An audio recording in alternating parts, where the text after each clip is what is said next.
Peter Gabriel is more than an innovative, unique artist. He's a man with vision. Peter's songs possess a passion and depth virtually unparalleled in rock and roll, and Rockline welcomes Peter Gabriel. Peter, welcome to the show. Thank you very much.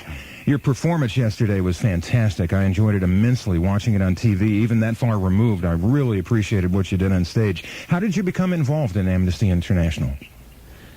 Well, initially I wrote a song about 6 years ago called Wallflower, which was on the Security album, and that was specifically about prisoners of conscience, and I had a few friends working for Amnesty.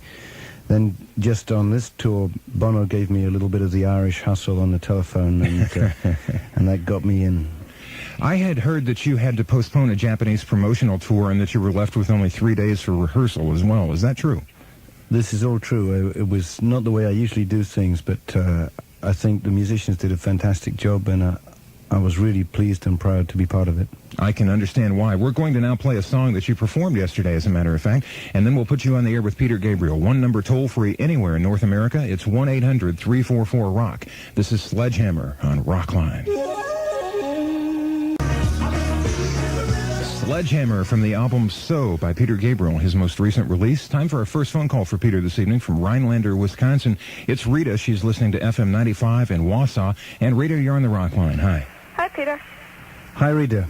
My question is, whose concept was it for the Sledgehammer video, and what special techniques were used in filming it? Okay, well, there was a group of us involved. Stephen Johnson, who was the director, I think he's a very talented and creative man, and we sat around for 2 weeks just hammering out ideas. And then a team of animators were brought in. There was a group in Bristol in the west of England, near where I live, and then two strange twins from London called the Quay twins. And so we had a couple of group meetings and just developed those ideas a little further. So it took about a week to do in all. I think 100 hours of shooting. It was very slow, and some of the techniques are secret, so I've been asked not to reveal those. Interesting. Thank you for being on the air with us, Rita. We appreciate it.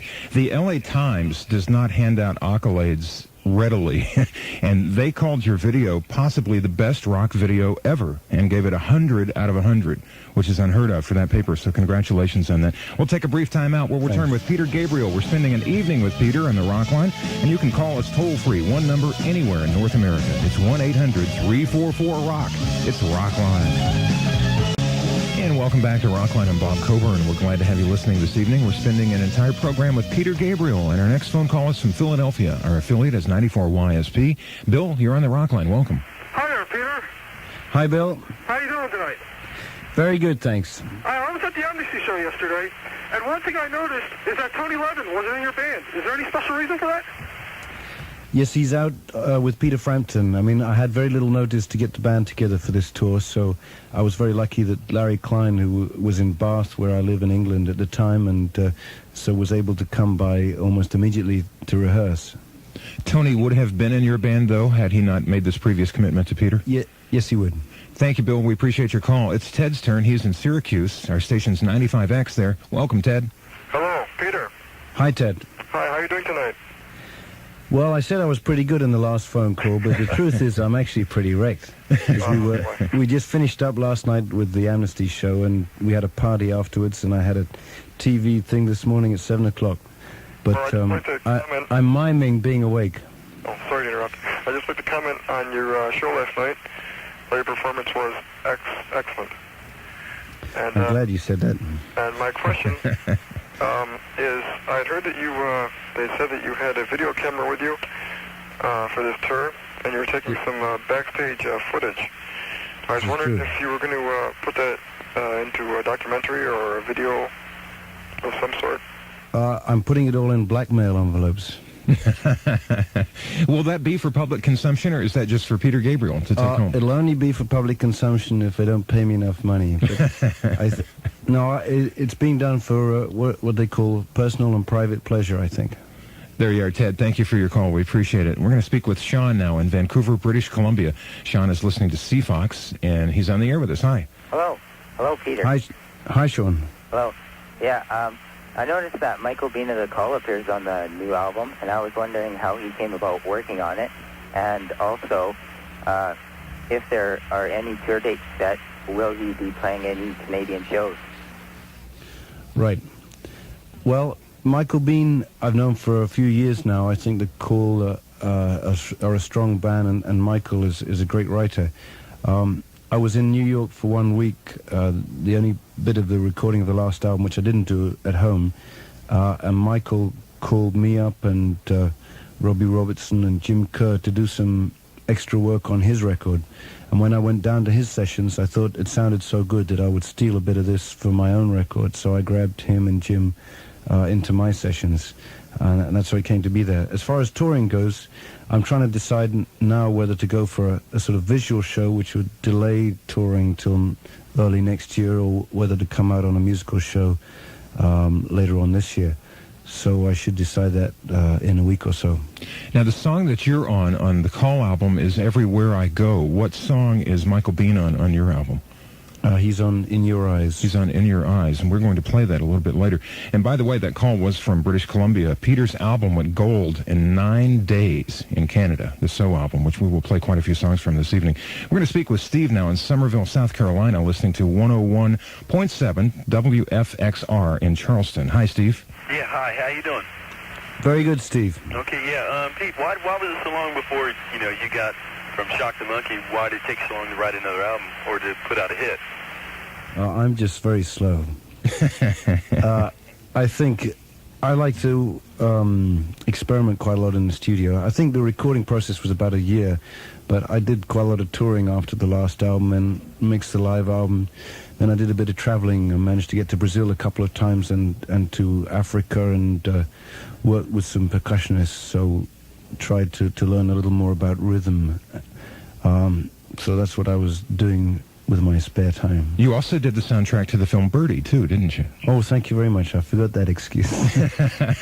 A busy man indeed, so those weren't 3 wasted years at all, Steve. Thank you for being on the Rockline. We're now going to play a song from the album Security. This is Shock the Monkey by Peter Gabriel on Rockline. Shock the Monkey by Peter Gabriel. Peter is my guest for the entire program tonight on Rockline. Our next phone call is from Chatham, Ontario. I'm Bob Coburn. We're going to talk with Scott now. He is listening to CFCO. Welcome aboard, Scott. Hello, Bob, and hello, Peter. Hello, Scott. Hello, Pete. Let me tell you, I wanted you to know that you're a talented musician, and I think it's always an honor to talk to a member of the long-lived Genesis family, if you will. Thanks very much. Okay, I've got 2 questions for you, Pete. All right. The first one I want to know is, okay, there's one popular Genesis piece I've always wondered about, and it's Supper's Ready. I know that's your favorite, and it's likely my favorite, too. What is that song all about? And secondly, okay, Pete, it's been a long time since you broke up with Genesis. How well do you still remember all the times, concerts, and songs, and what were some of the good times you remember, in brief? In brief, well, Supper's Ready, they're both hard questions for short answers. It's a while since I answered this. I think it was a sort of personal journey which ends up walking through scenes from Revelations in the Bible. I'll leave it at that. Things I remember, it's about 10 years ago now since I left Genesis, so things are getting a little hazy, and I know when we had the reunion concert for the WOMAD benefit, I had a great deal of trouble remembering the lyrics to the songs, let alone anecdotes. But I think Italy was always a favorite place for me with Genesis, because in the early days, every summer, when we couldn't get any work anywhere else, we would get sent off to Italy. And they were always very wild and crazy times, very disorganized, but very enthusiastic. And I think that's probably an area of my a favorite period in my head for Genesis. There's obviously another 10 years of history that goes with that. Those are tough questions, Scott, and you got a couple of really good answers there, and I'm going to spring one on Peter here. With over 10, 11 years now behind you, it seems to me that it worked out best for everybody that you left. Do you feel that way? I think so. There was a certain amount of bad feeling at the time because, the band had been in debt and at the point of sort of making it. Although we got quite successful in Europe, we hadn't really broken in some countries fully, and So there was a lot of upset at the time when I wanted to leave, but I think it's worked out, as you say, really well for everybody. It's been a challenge to us all, and I think everyone has had to learn to do things which they weren't doing within the band, and we've all benefited. Good call, Scott. Thank you. Bill is waiting to get on the air with us here. We're going to put him on now. He's in Fort Lauderdale listening to WSHE in Miami. She's only rock and roll. Bill, welcome. Hi, Peter. Hi, Bill. My question concerns the last song on side 2 of your new album, We Do What We're Told. It was formerly titled Milgram's 37. That's correct. I know in previous tours that song was a lot more passionate and energetic, and it's a little toned down on this. I was wondering if you could give us some background on that song, what it's all about. Well, I'd read some experiments to do with obedience and authority, which were conducted by Professor Stanley Milgram, that seemed quite significant to me. They were, briefly, there were a group of volunteers called into university. They were divided into 2 groups, teachers and students. The volunteer student was taken to a chair and connected to 2 electric terminals, and the volunteer teacher, as I understand it, was taken behind glass and sat in front of a box with 32 buttons capable of increasing electric shock. And then the teacher was told to read a list to the student, and each mistake the student made, he was asked to increase the voltage shock being given. So he was under the impression that it was an experiment to do with punishment and learning, to see if the punishment improved the student's learning ability. In fact, the student was an actor, and the real experiment going on was just to see how far the volunteer teacher would obey the authority of the university in hurting this other person before they rebelled. And the frightening thing was that 63% in the initial experiment were prepared to go up to the 30-second button, which was enough to severely damage the person in the other room. So I think, for me, it's an indication that we shouldn't judge people too quickly. And I think if I can go on from that, there's a relation to the Amnesty shows we've been doing recently, because one of the things that Amnesty campaigns against is the death penalty. And I think there are a lot of situations where the media build people into monsters, into media monsters, and this is how execution becomes much more acceptable in people's minds, because they can sleep more peacefully at night. And I think it's a lie. There is no evidence to show, since the return of the death penalty, that there's been any decrease in crime. And I was just horrified to learn, for instance, tomorrow in Atlanta, there is a man called Jerome Bowden, who is a mentally retarded man who is due to be executed. And if anyone feels as strongly as I do, I hope they'll get on the phone and call the governor of Atlanta tonight or tomorrow morning. Oh, thank you, Peter. To reiterate just briefly on something you mentioned, the Milgram Experiment, I believe, took place at Yale. And what Peter said to synopsize was that 2 out of 3 persons participating in the experiment were willing to shock someone else to the realm of harm just because they were told to. Yes, there's a film of it, which I was hoping to get permission to use with the song, which shows that very ordinary and normal, friendly people were quite prepared to do this.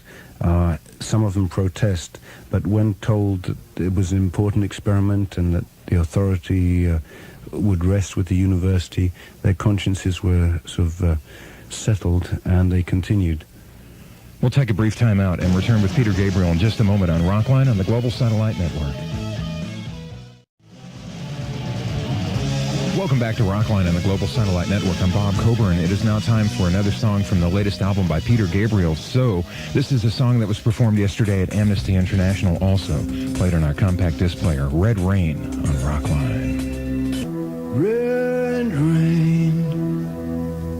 From the album So, Red Rain by Peter Gabriel on Rockline. I'm Bob Coburn. Our next phone call for Peter is someone named Attila in Blacksburg, Virginia, listening to Rock 105 WVVV. Hi, Attila. Hi, how you guys doing? Fine. Hello, Attila. Excuse me? He just said hello. What's your question, please? Okay. Yeah. I enjoyed this song, everything from so far. What is the meaning of this song, Red Rain? Well, I think it's about emotion not expressed and building up storm clouds. It has a very exotic rhythm to it, which is indicative of a lot of your songs. Where does this rhythm come from, this particular one for Red Rain? It was begun with the Brazilian rhythm, although that's not so much evident now. But I think what often happens is that I get a rhythm pattern, fall in love with it, put it on my drum machine, and then write around it. And quite often the song that forms around it will change the rhythm itself, but it wouldn't. The song wouldn't have been written without the other groove, the initial groove. Thank you for your call, Attila. We appreciate it. It is Rhonda's turn. She is in Kitchener, Ontario, listening to 570 Chime. Hi, Rhonda. Hi, how you doing? Hi, Rhonda. Hi. Since you write all your own material, is there any songs that you've heard lately that you would like to cover? I don't know. I've been thinking of doing some soul songs, maybe some blues songs, and it's been a project which I've sort of played with for the last 5 years, but never got going. So I think if that comes about, it would be probably some 60s soul covers, which I would try and rearrange. That would be fun. Well, I kind of perceive Sledgehammer as a tribute to that type music anyway. Absolutely. A tribute is a nice way of putting it. A rip-off is less polite. Thanks, Rhonda. We appreciate it. We're going to speak with Melanie now in Charleston, West Virginia. Our affiliate there is FM 105. Melanie, welcome to the Rockline. You're on. Hello, Bob. Peter, it's nice to talk to you. Hi there. And you, Melanie. Just fine. I want to say I really enjoyed your set at the Amnesty International show yesterday. I was just really, really moved, not by you, but by the whole thing in general. And Great. my question is that with so many political prisoners of conscience who are tortured and executed, as they were pointing out yesterday in Amnesty, what led you to write about Stephen Biko in particular?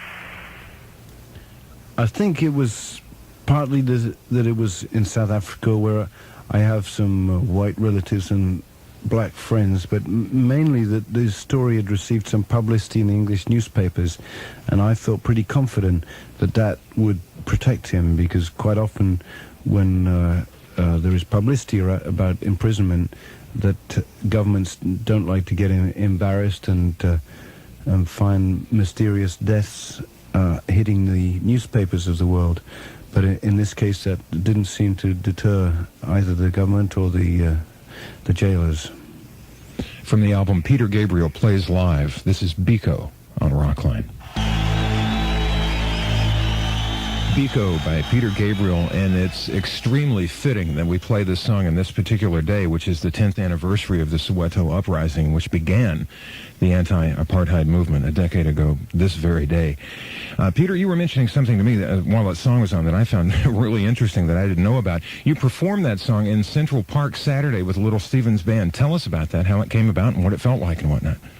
Well, I think he'd asked a few of us on the Amnesty tour to come along to the anti-apartheid rally, and he prepared one or two things, and it was a problem to get our equipment up to the rally, so he volunteered to teach Biko to his band, and which he did, and Paul Schaefer from the Letterman band was, I think, under a certain amount of pressure to get the bagpipe sound right. But, I walked on stage, never having rehearsed with them, and sang it, and it was good. They did a great job.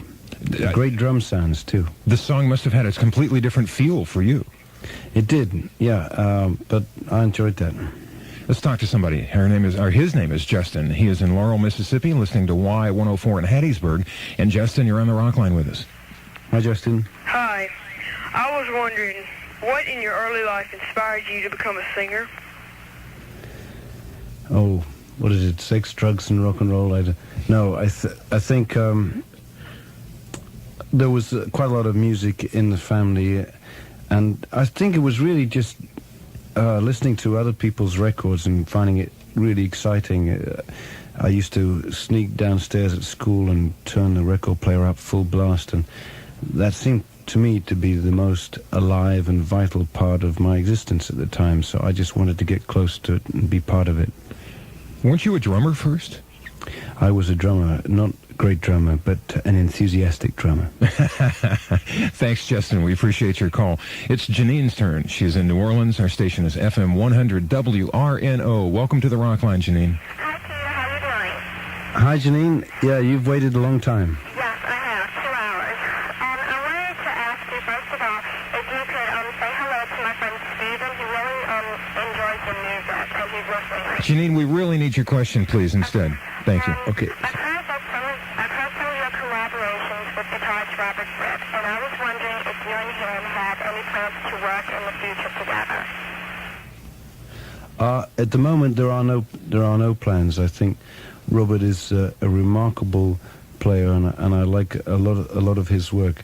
I think he produced the second album for me, and I think there were some things which worked very well, but overall, I don't think it quite clicked as sort of producer-artist.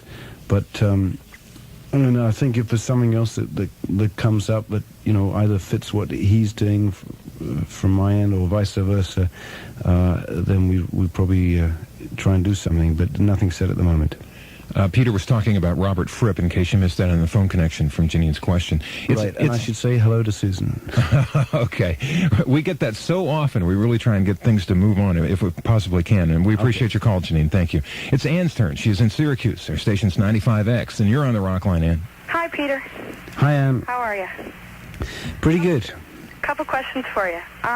What's your favorite tune you wrote with Genesis and on your solo career? And do you ever listen to your own music? Right.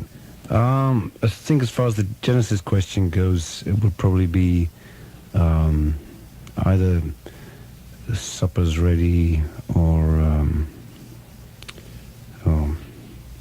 let's think. I mean, something from A Lamb Lies Down on Broadway, probably. I think that those two areas are my favorite from Genesis material. I think of my own, well, the Biko song means a lot to me, and maybe Here Comes the Flood, Mercy Street on his last record. I don't know, there are a few of them. It depends on my mood. And there was one other question you asked, and I forget what it was. Do you listen to your own music? No. No. I mean, well, only for reference, really, but I think once I feel satisfied with a piece of music, then I'm quite happy to put it away, and usually I've been listening to it for months, so it's good for me then to freshen up my ears with something else. Well, we're all going to listen to one of your songs in just a moment, as a matter of fact, a great one called In Your Eyes from the brand new album. We'll do that after this brief timeout. I'm Bob Coburn. You're listening to Rockline, and we're talking rock and roll. All you have to do is pick up the phone and call one number anywhere in North America. It's 1-800-344-ROCK. It's Rockline. Welcome back to Rockline. It's an evening with Peter Gabriel. I'm Bob Coburn from the brand new album So by Peter. This is called In Your Eyes on Rockline. From the album So, that's In Your Eyes by Peter Gabriel. We have more phone calls for Peter on Rockline. I'm Bob Coburn. Next phone call from Philadelphia. Our station's 94 YSP. Jeff, meet Peter Gabriel. Good evening, Peter. Hello, Jeff. I've collected your records, and I've gotten Me, My Teddy Bear in French, and the last couple of records in German. I was wondering if the new record was going to have anything in alternate versions. Sorry, I didn't quite catch the end of that. That was hard for me to hear as well. Could you repeat that, please, Jeff? I was wondering if you would have any new material from the So record coming out in German or French or anything like that. Did you catch that then, Peter? Yes, I did, thanks. I'm not at this point planning to do another language version of this album. It takes quite a long time, between 2 to 4 weeks, and at the moment there's a lot of other things which I think are higher up on my priority list, but it's still something that intrigues me, and at some point I'd like to try Spanish, but we'll see if that happens. Do you speak other languages, or do you sing phonetically? Half of it, well, I have sort of primitive school understanding of French and German and Latin, which isn't a big language at the moment, but it helps you understand others, though. It is, yeah. Actually, it's funny. I think Latin is being phased out of a lot of schools, and I personally quite enjoyed it. But when I was doing the German album, half the time I was singing like a parrot phonetically, and half the time I was understanding what I was singing. But it was quite interesting singing blind, because you work just with the sound, and it gives you a different approach and a slightly different twist and feel to the stuff. Good call, Jeff. Thank you. It's Jean's turn now in Ottawa, listening to CFRA Radio 58. Hello. Hi, Jean. Hi. Hi, Jean. Hi. Two questions. Firstly, about Birdie, the soundtrack, what it's like working on a film like Birdie. And secondly, if you could tell us about Sociolosa and how that came around. Oh, Sociolosa. Well, firstly, the Birdie was very special for me. It was the first time I had a chance to work instrumentally. I think the instrumental arrangements in my songs have always been something which I take a lot of time with and mean a lot to me. And I think the chance which Alan Parker gave me with that film of getting them featured was a great experience for me, because I hadn't really thought of them as a sort of separate entity, and it enabled me to approach the whole thing in a different way. Plus, I think it was very exciting just to learn how much the mood of a particular scene with dialogue changes according to the music, and how that even seems to affect the meaning of the speech. Sociolosa was a chant, I think, from one of the original pieces of Africa music that I heard probably 10 or 12 years ago, and I think it's a beautiful chant, and I'd actually forgotten about it until you mentioned it, but I think it's a fine melody. And another good call. Thank you, Jean. We appreciate it. It's Dan's turn. We go to Pittsburgh now. WDVE is our station there, and you're on the Rockline, Dan. Peter Gabriel, is it really you? No, it's just a cheap imitation.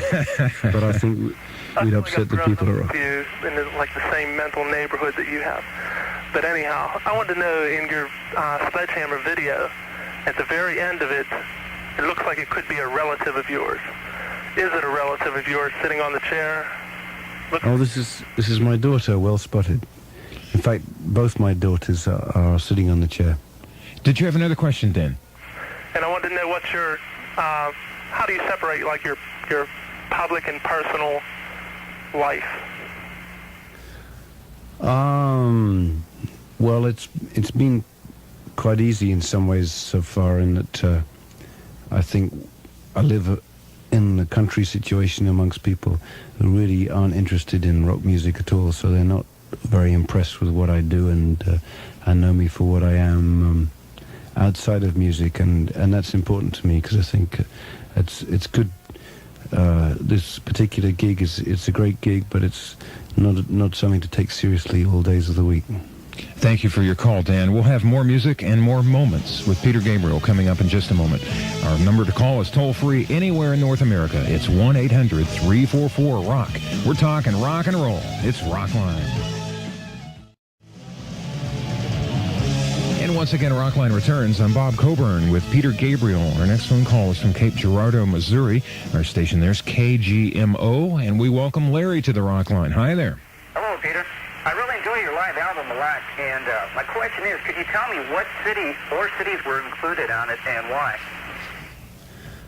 I'm just trying to remember now, Larry. I remember Normal, Illinois was one, because I liked the fact that I was playing a song called A Normal Life in the town of Normal. And I should remember the others. I think they were in the Midwest. It was partly down to the availability of the recording mobile rather than anything else. And I think I wanted to avoid the major cities, because the main preoccupation in the major cities is whether you've got the right backstage passes for all your friends. And it's quite hard to concentrate on anything else. Excellent call, Larry. We appreciate it. Thank you very much. I have the album in my hand, recorded in autumn of '82 in the U.S. and Canada. It does say in another location that recorded in 4 Midwestern U.S. cities. Thanks again, Larry. It's Ron's turn now. He is in Grand Rapids, Michigan, listening to LAV-FM. Hi, Ron. Hello, Bob. Hi, Peter. How you doing, Ron? Okay. I have a quick question here for you. I wondered what your views were on the responsibility an artist has for making a video. Sorry, on the responsibility? Yes, Peter. that an artist has making a video. Could you explain to me in what connection you mean responsibility to whom and about what? Oh, for your fans towards how you present your videos, such as Shark the Monkey and Sledgehammer. Do you mean a creative responsibility, Ron? Sure. Well, I think it's important not to treat it as a throwaway advertising medium and to take it as a form in itself and try and make it work. I hope that the video develops and so that you get a long form which we may see in the next couple of years emerging, perhaps 20, 30, 40, 60, 90-minute formats where people can really break down the rules which seem now to be imposed on videos and get closer to experimental film, because I think that will be, in the long run, much more creative. But I always take time with my videos because I think it often shows when a musician just brings in a video company to do a 2-day job on a song, and it doesn't seem to have a lot of soul quite often or very much connection with the work. What I would like to see happen a lot more is teams, collaborative work, so that the people working on the visual images are working in parallel with the musicians, so that it's not an after-the-event job. I think you have just addressed what Ron was inquiring about. Is that correct, Ron? Excellent, Peter. I've enjoyed all your videos you get out so far, including Games Without Frontiers. I thought that was great. Thank you for the call, Ron. We appreciate it. We'll speak with Aaron now in Santa Monica, California, listening to 95.5 KLOS. Hello, Aaron. Hi, Peter. Hi, Aaron. Is it all right I call you Peter? Yes, we're on first-name terms, but don't spread it around. I have two questions, and one is there a home compilation video available that might include not only Sledgehammer but others over the years that you've produced?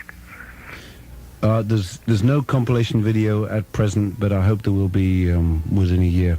That might include Shock the Monkey and Games Without Frontiers. And I think it would almost certainly include Shock the Monkey and Sledge, and probably Don't Remember. I'm not sure about games.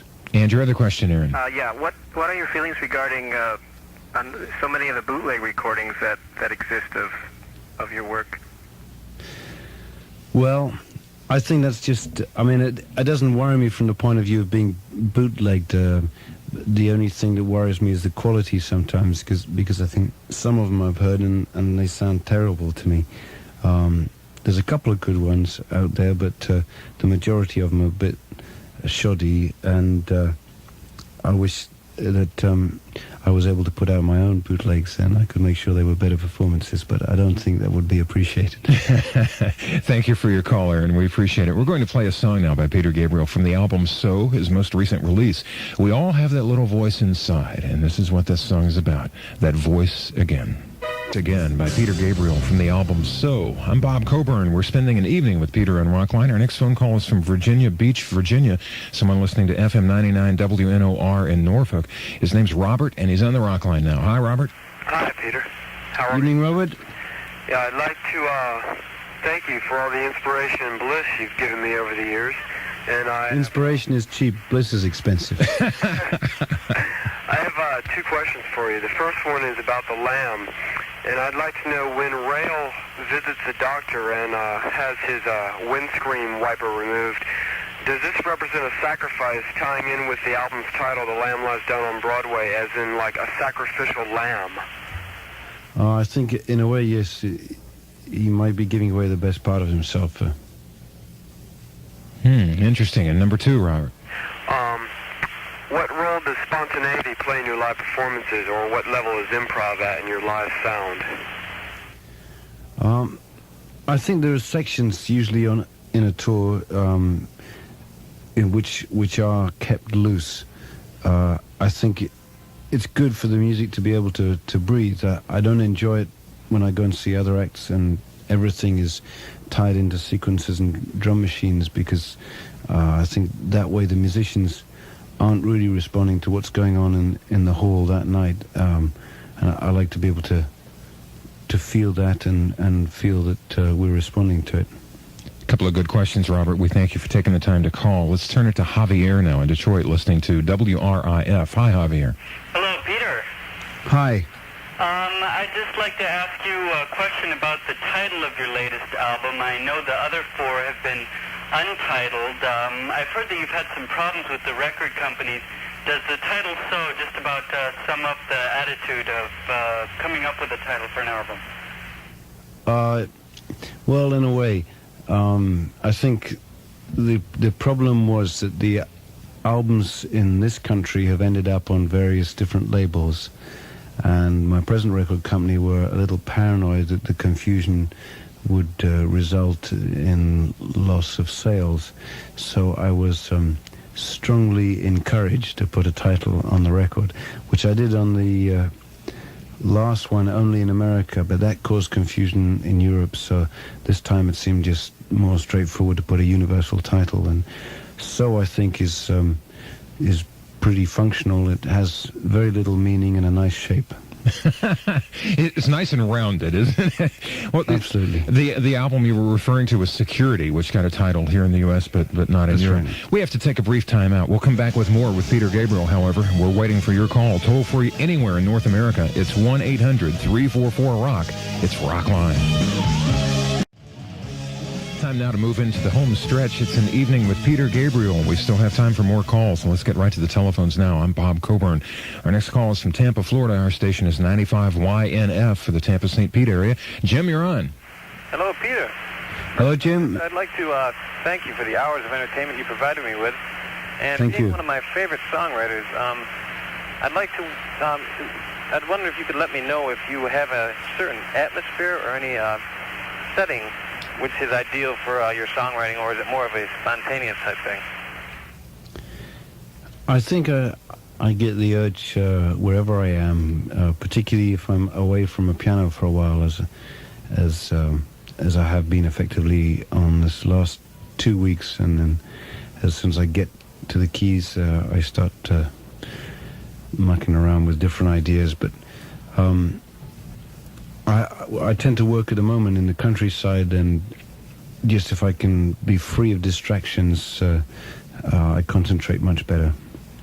Jim, thank you for being on the show. We appreciate it. Another good call. We've had great calls tonight. Thomas, it's going to be your turn now. Let me tell people where you are and what you're listening to. FM 95 in Wausau. Thomas is in Marathon, Wisconsin, and you're on the air. Hello, Bob Coburn, and hello, Peter Gabriel. Hi, Thomas. Hi, Thomas. Peter, you were great at the Amnesty International concert last night. Thanks very much. I was wondering, do you have any special ideas or songs for your next album yet? I haven't really begun working on the next album at all, although there were quite a lot of songs which I like, which didn't get finished this time around. So what usually happens is one or two of those get rearranged and surface on the next one. But I may be doing a little bit of writing when I get back in a week's time. Thank you, Thomas, for being on with us. We appreciate it. We're going to give the distinction of the last call this evening to Ken in Rahway, New Jersey, listening to 92.3 New York's K-Rock. Hi, Ken. Hi there, Bob and Peter. I must tell you I enjoyed watching that concert on the radio yesterday, really. It's really a thrill to hear music as opposed to seeing it. And I really hope that with some of the great albums that have come out this year that the sighted public takes advantage of that. Now, my question is, two questions, actually. How did you come to work with Kate Bush on the song Don't Give Up? And secondly, how has your music, what differences and or similarities are there between your music now and your music with Genesis? In other words, how have you evolved? Okay, well, the song Don't Give Up, I was really trying to take a little from gospel and country tradition, and firstly I started off singing both parts, and I thought it would be a lot more effective to have it as dialogue between man and woman. So I asked Kate in because I think she has a very sensitive and beautiful voice. As far as the differences between Genesis material and my own, I think my own now is simpler in some ways, maybe more atmospheric, and perhaps a little different from its writing rhythm first approach and in lyrical content. But thanks anyway for the question. Thank you, Ken. We appreciate it. Yeah, mentioning the old Genesis days, I was talking to Mike Rutherford. He was on last week, off mic, and he said that you began acting out songs in the beginning because your public address system was so bad and people couldn't hear you. Is that the truth? Do you remember it happening that way? I think there were a variety of reasons, but I mean, certainly we didn't have very good equipment in those days, and any means of illustrating the songs was a help. Plus, there's the very real problem of what the hell do you do when you're a singer and everyone else is making a big noise and you can't make a noise. I want to thank everyone for their response to the mail that we've gotten recently. If you don't have our address, let me pass it on to you. It's P.O. Box S, Tarzana, California, 91356. Thanks for listening and for calling. Next week, it's a double bill with Top Gun Kenny Loggins. He has a couple of songs in the soundtrack from that film. And also Howie Mandel, so it ought to be quite a night. Coming soon, the Moody Blues, NXS, and much more as we rock into summertime. Thanks to our friends at 92.3 New York's K-Rock and to our New York Rockline production team. And, of course, thanks to you, Peter Gabriel, not only for being here tonight, but for what you represent and the great music you've given to us. Thanks for a great evening, Peter. Thanks very much, and if I can get a quick plug in, keep calling Amnesty, folks. All right. I'm BC, and I'll be seeing you in a week.